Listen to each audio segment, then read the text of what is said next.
I should have got this letter in the first place. Why did I get the letter? And so many of these questions running in my mind. Okay, I can really understand your concern, and your concerns are quite reasonable.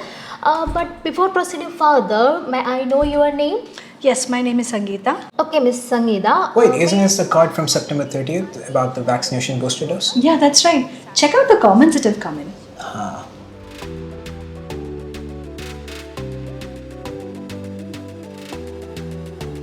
Yeah, I think there was a comment about you taking up the role of the nurse. Yeah. And so? Maybe you should do it and I'll be the parent.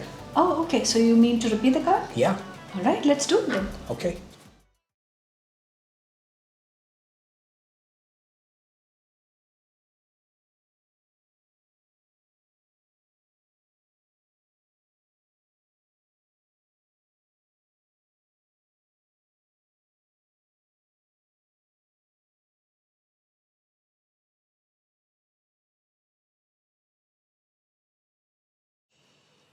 All right, Sangeeta, that will be the end of your preparation. And we will now move on to the actual role play. As I've said before, you will have 5 minutes to conduct this role play. Right. Okay? Yes. Don't worry if I stop you when you are speaking. That just means that the session has concluded. Okay. You can start now. All right. Hi. Good evening, sir. Good evening. Please take a seat. Thank you. Well, I'm Sangeeta and I'm in charge of the session today, and I haven't seen you around before. I mean, are you new to this clinic? Well, I'm new to this neighborhood, to be honest. Right. My son and myself, we just moved here just a few weeks back. This is my first visit to the clinic.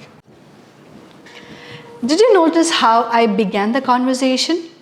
Rather than starting with the cliched, good morning, good afternoon, please take a seat, my name is so and so, I'm one of the registered nurses in this clinic, which is, well, like I said, a very cliched way to begin. I started the conversation afresh. Now, because the setting here is a clinic, I'm expecting that the people around this clinic would be visiting more often, which is why I checked that I haven't seen you before. This is the first time that you're visiting the clinic. Now, this is a very interesting way, a small talk method to establish relation with the person who's just here. And by this, I'm trying to ensure that the patient or the bystander is completely comfortable in talking to me. I'm definite of the fact that the person is here to get some of his queries clarified, or he is looking out for help. So I wanted to ensure that the person is completely at ease. And yes, to this way of beginning, the patient or this bystander responded by saying, yes, he is new to the neighborhood. And that's where you need to connect to that. And I say, right, I see, right? And then how do you get to know his name? How do you know how to call him? Let's find out. I see, right. And how may I address you? My name is Johnson, so you can just call me Johnson or John, whichever is fine. Right, so I'll stick to John. So John, I can see that you're here for some kind of help, definitely. Yes. And I would want to know what that is. How may I help you? Well, like I mentioned, Nurse Sangeeta, I moved to this part of the neighborhood with my son. His name is Thomas and he's 14 years old. I received a letter about some kind of a booster dose of a vaccine that has to be administered to my son. That is the reason why I'm here right now. Could you tell me something about that? Right. All right. First, I ensured that this person sitting in front of me is completely at ease. And now it was a point where I needed to know his name. So that's where I asked, how may I address you? And when he told me his name, I mean, he gave me two options. You can either call me Johnson or John. And then what did I say? I said, I'll stick to John. That's a usage you can pick up. I'll stick to John.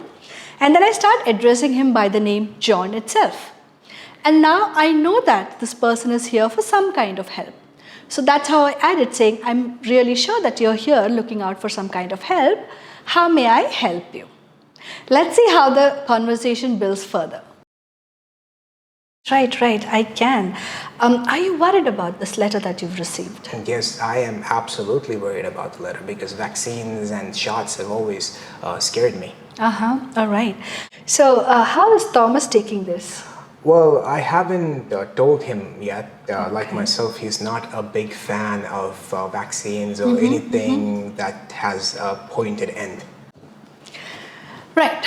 So, since this bystander already introduced himself as John and also gave me his son's name, Thomas, and told me that he's 14 years old and that they're very much worried about the vaccination. So, the next question I put out is connecting to Thomas, his son, directly. So, instead of using terms like, how is your son, or what does your son think about this, try to have a direct connection. So I'm using the son's name, which is Thomas, and I asked, how's Thomas taking this?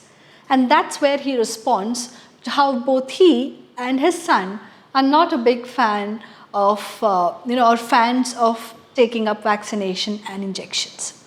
You need to ensure that you're putting the patient or the bystander at ease at all times. And this is a point where this bystander is revealing his fear about vaccinations and injections. And at this point, we need to reassure the bystander. So let's see how I do that. So John, first of all, I would ask you to relax. And I'm here to help you out with any queries and everything that you have to know about vaccination. Right. So let me get to what you asked me first about this booster dose and the letter that you received. There is nothing that you need to be scared or worried about. This is routine. Right. So we do send out a booster dose letter to the neighborhood, in the neighborhood where we have these kids in this particular age, and your child is also 14 years. Right. And that's why you've received this letter. Well, at this point, John tells me about the letter that he's received regarding the booster dose and that how much he's worried about the same. So I need to ensure that I'm completely pacifying him, ensuring that he's not in any way, treated in such a manner that his fear increases. So I need to be very careful and measured in the words I use. So I tried to explain here the reason for the letter and why this has happened. And how do I begin that? I begin by saying, well, I'm here to clarify any queries or worries or questions that you may have in mind. First of all, let me tell you about, and then I explain the story about how we've sent out these letters not only to John and his son, but to every other kid of this age group in the neighborhood. So this is routine, this is procedure. So here I'm trying to tell him that he is not one of a case, and this is something that every child this age has received, and a booster dose is something that every child this age would have to take up. Now the next task in my card is about booster dose. So let's see how I begin this. Now, do you have an idea of what a booster dose is? Well, I don't have much of an idea what it actually is, but to be honest, I'm really scared to put something like that into my child's body. So if you could just tell me about it, I would. Yeah, sure. I will explain what a booster dose is and how it works. But first, I would like to know the exact reason for this fear that you have towards booster doses. Well, it's a general fear of vaccines or shots. I've read a lot of things online about what these syringes or these shots contain. So that Right. just puts me in a position where I'm terrified to put something like that in the body of my child. Right. I understand. I think you're referring to certain research articles that you've been reading. Yes. Did you notice how I'm trying to collect information from him and trying to also include the task in my conversation here? So I asked him once again to tell me the exact reason for his fear about booster doses, and he tells me about things being injected. And the next task in my card is to talk about booster doses. So before I actually explain what a booster dose is, I'm asking him if he already is aware of information about booster dose, for which he doesn't say much, and then I go on to add the points that are there in the card. You can check out how differently I've tried framing out these statements I'm using with the points that are already given in the card. And at this point, I'm ensuring that the bystander has complete information about booster doses, and at the same time, I'm trying to use very simple language. Like I compared booster dose to an add-on, saying this is something that you need to give as and when instructed, this is routine, and this is something you're adding on to the vaccinations that you're already been, you have already been giving your child. So that's how I tend to explain things further, but at the same time, I'm also ensuring that I include him in my conversation. I'm taking his opinion and I'm also trying to understand how much he's already aware about the things. Relax, and these booster doses are a kind of add-on that is given to your child. I'm sure your child is already being vaccinated at regular intervals, and these booster doses that we give will basically help increase his immunity. Right. And it is important to take up vaccinations, and it is even more important to ensure that we give all the booster doses that are available and possible as and when instructed, so that your son Thomas, he's protected from any other disease condition even in the future. Right. So could you tell me something else? Will the vaccine be administered by an experienced staff member, an experienced nurse? Yes, definitely. You don't have to be tensed about that fact at all, because we only allow vaccinations to be done by experienced staff. Right. I've been in this clinic for over 8 years now, and I'm one of the members in the team for vaccination. Right. So that's one point where I can definitely guarantee that you don't have to worry about anything going wrong. Right. Okay. Here John talks to me about his fear of reading things about vaccination in the paper and how he's tensed about the whole situation. So I'm connecting this, and at the same time he also asks me about the kind of people who would be administering these booster doses. And he's checking if there would be experienced staff administering the doses. And you can see how I'm trying to reassure him, saying, yes, I'm sure you're talking about the research papers that you've just read, but you don't have to worry at all. And then what do?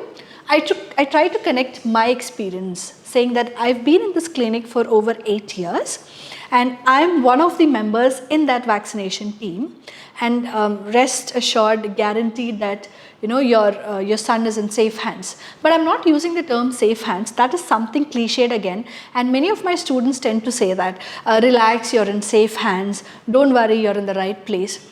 So this is an example of how you can put it out across differently. Here I'm trying to, build on the rapport that I've already created. I'm sure by this point, this bystander is completely at ease talking to me, he's comfortable. And if I connect my experience saying I'm also there in the vaccination team, I get this feeling that the bystander will be completely okay, and he will be willing to bring his son for the vaccination. So this is a reassuring method that I have used. So like I've told you before, I have not yet discussed this with Thomas. I don't know how he'll react to this, but I will definitely try to convince him to take the vaccine. Right. So John, if you are clear about the facts that we've just discussed, I'm sure you'll be able to convince Thomas as well. Would you like me to help with any other information or input? Oh, well, right now I think I am completely clarified on everything that I need to know about vaccines. I'll just speak with my son, and once he agrees to take the vaccine, I'll be sure to bring him along to the clinic so that we could... Okay, that is the end of your speaking test, Sangeeta. Please return the card to me. Thank you so much. Thank you. Well, that brings me to the end of the conversation. You can see how towards the end, I've tried to summarize. I had just last 2 tasks remaining. And at this point, I checked if John has any other questions in his mind and whether he would be able to talk to his son about this. And here I've used a statement, would you like me to help you with any other information or input? Where John says no, that he's completely clear with all the facts and that he'll talk to his child. And by then, that's the end of the 5 minutes. Well, so in this video, we've tried showing you an alternative version of the same speaking that we've done before. And this time, I did take up the role of the nurse and Shyam was my partner as the parent. I hope you enjoyed watching this video, and I'm sure that you've learned a lot by watching this video. So stay tuned for more such videos, And thank you as always for subscribing and following us. Thank you. MedCity International Academy. Trusted hands forever.